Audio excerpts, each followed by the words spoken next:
Friends, in examination, there is one question that is about the appreciation of the poem. Appreciation is nothing but to recognize the qualities of the poem. The question arises, why should we recognize the qualities of the poem? We should recognize the qualities of the poem to enjoy the poem in better way. Let's see the appreciation of the poem. Have you earned your tomorrow? Write an appreciation of the poem considering the following points. परीक्षेत 4 points दिलेले असतात आणि त्या 4 पॉईंटच्या आधारे आपल्याला त्या कवितेचं appreciation लिहायचं असतं, रसग्रहण लिहायचं असतं. About poem poet. Have you earn your tomorrow is an inspirational poem. ही प्रेरणादायी अशी कविता आहे. In this poem, the speaker is asking the reader whether they have done anything to improve the life of another human being or not. या कवितेत कवी एक प्रश्न आपल्याला विचारतो. अनेक प्रश्नांची बनलेली ही कविता. Actually this poem is written is question form, की आपण दुसऱ्याचं जीवन अधिक उच्च स्तरावर नेण्यासाठी, दुसऱ्याचं जीवन सुखी करण्यासाठी काय केलं आहे का, असे प्रश्न कवी आपल्याला विचारतो. It is up to you whether you will have a better future or not.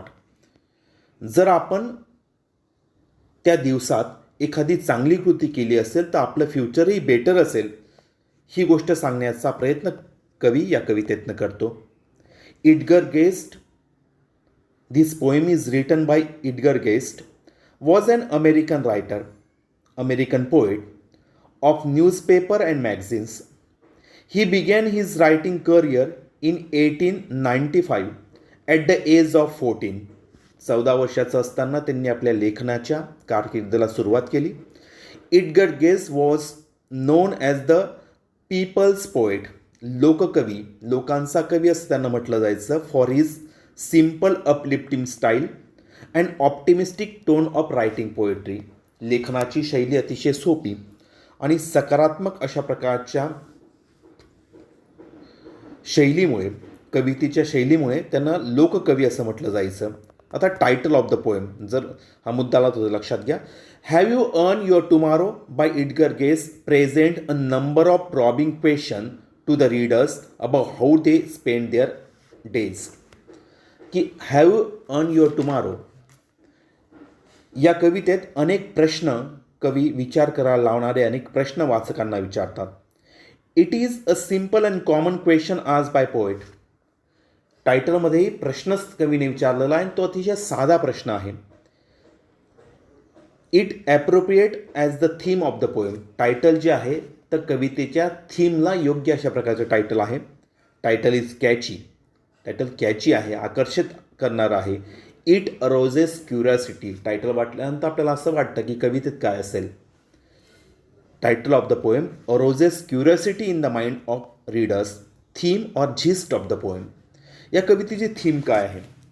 Have you earn your tomorrow by Edgar Guest present a number of probing questions to the reader about they spend their life. अनेक प्रश्न विचारले जातात आणि त्या प्रश्नांच्या आधारे main theme, central idea, thematic concept कवी सांगण्याचा प्रयत्न करतो. Actually goodness of behaviour and kindness of heart is the major theme. This is the major theme of this poem.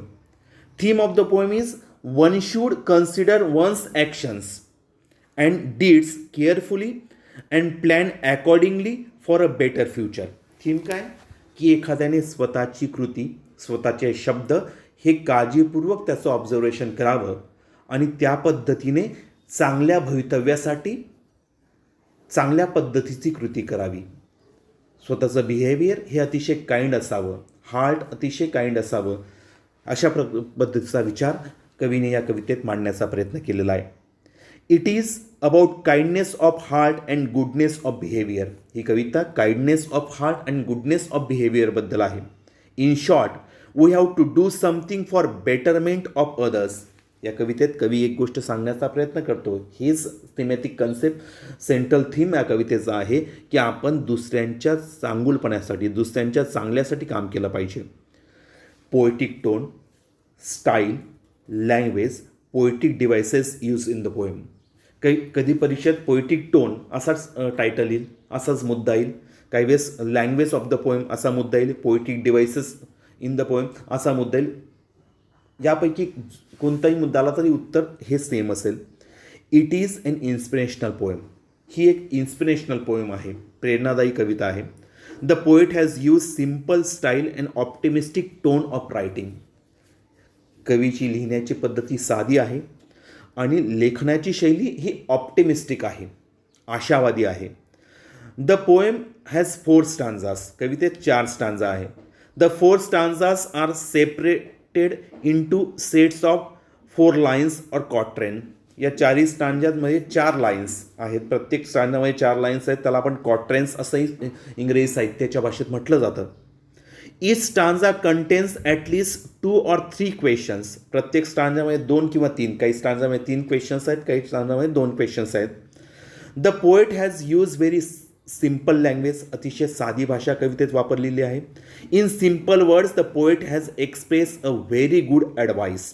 आणि साध्या शब्दांमध्ये अतिशय सुंदर अशा प्रकारचा उपदेश कवीने आपल्याला केलेला आहे.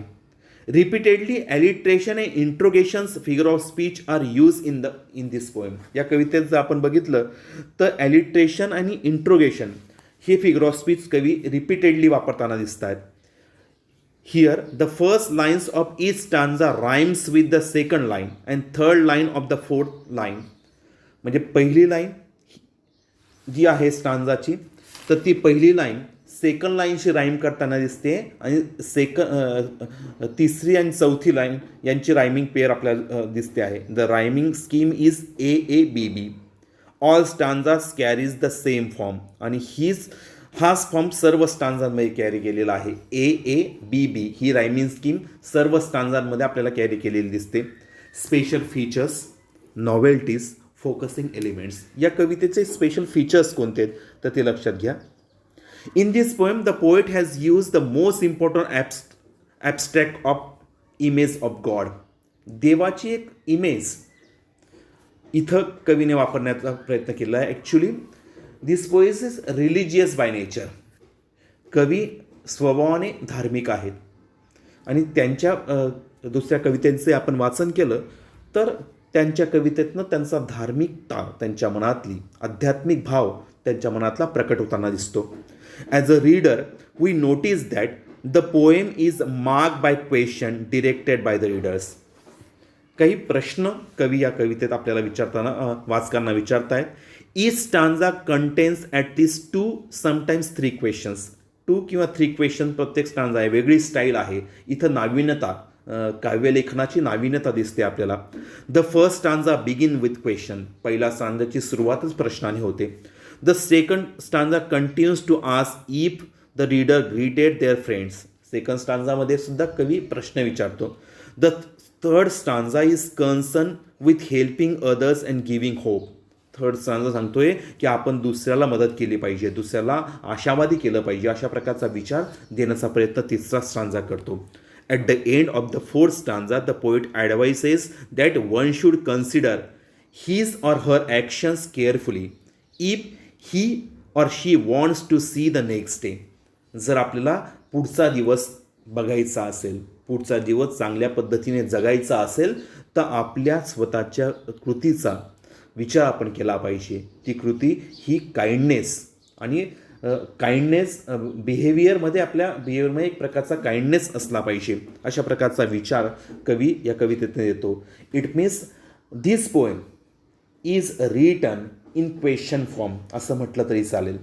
क्वेश्चन फॉर्म इथं वापरलेला आहे. Message, values, moral of the poem. परीक्षेत काही वेळेस म्हणतं की message of the poem, values in the poem, moral of the poem in the poem काय आहे. तर कोणताही मुद्दा आला तर हे उत्तर हेच येईल. The poem have you earn tomorrow teaches a moral lesson. ही कविता एक मॉरल लेसन आपल्याला शिकवते. The message of the poem is one should consider one's action and deeds carefully and plan accordingly for better future.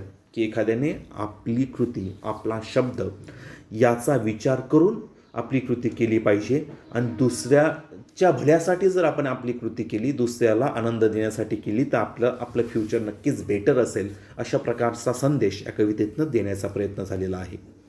In short, the poet emphasizes that our work should be honest for others so that they will utter some kind of words for us.